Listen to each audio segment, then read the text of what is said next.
8 چیزیں جو کبھی ختم نہیں ہوں گی۔ اللہ تعالیٰ وہ ہمیشہ سے ہے اور ہمیشہ رہے گا۔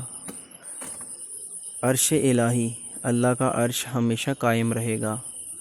لوح محفوظ جس میں تمام تقدیریں لکھی گئی ہیں۔ قلم جو تقدیر کو لکھنے کے لیے بنایا گیا ہے۔ جنت جو نیک لوگوں کے لیے ہمیشہ رہے گی۔ جہنم جو گناہ گاروں کے لیے باقی رہے گی۔ روح بعض روایات کے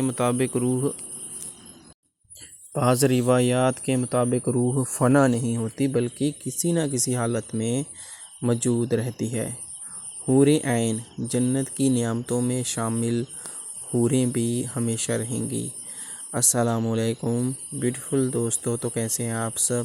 آئی ہوپ کہ یہ والا کورس جو ہے وہ آپ کو پسند آیا ہوگا۔ میرا یوٹیوب چینل جو ہے وہ سبسکرائب کر لیں، اور بھی ایسی ویڈیوز جو ہے وہ لاتا رہوں گا۔ ویڈیو کو اینڈ تک ضرور دیکھیں کیونکہ ابھی آگے اور بھی کورس ہیں۔ ماں باپ کو دفنانے کے بعد یہ بات یاد رکھنا، حضور پاک صلی اللہ علیہ وسلم نے فرمایا، جب آپ کے والدین کی موت ہو جائے تو ان کی قبر کے قریب بیٹھ کر اللہ کا ذکر اتنی دیر تک کیا کرو جتنی دیر تک اونٹ ذبح کر کے تسکین کیا جاتا ہے، کیونکہ جب دفن کیا جاتا ہے تو میت اس طرح پریشان ہو جاتی ہے جس طرح ایک بندہ سمندر کی لہروں میں جب ذکر ہو رہا ہو تو میت پریشان نہیں ہوتی بلکہ میت بہت خوش ہوتی ہے کہ میری اولاد نے میرا حق ادا کر دیا۔ اس پیاری سی بات کو اتنا پھیلاؤ کہ کوئی بھی اس سے بے خبر نہ رہے۔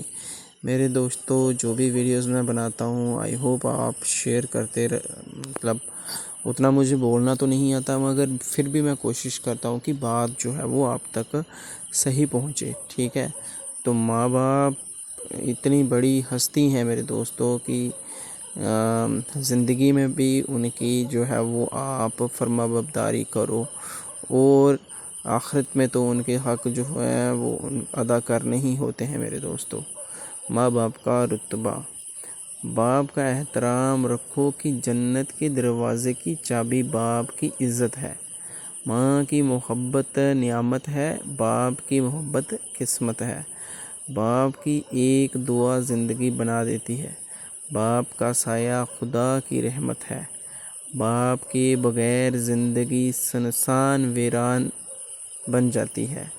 باپ کے ہوتے ہوئے غریبی نہیں آتی، اور باپ کے نہ ہونے پر دولت بھی چین نہیں دیتی۔ باپ سے بڑھ کر کوئی شفیق نہیں، اور باپ سے بڑا کوئی محسن نہیں۔ باپ کا دل سمندر سے بھی گہرا اور پہاڑوں سے بھی بلند ہوتا ہے۔ باپ کی موجودگی میں انسان خود کو مضبوط محسوس کرتا ہے۔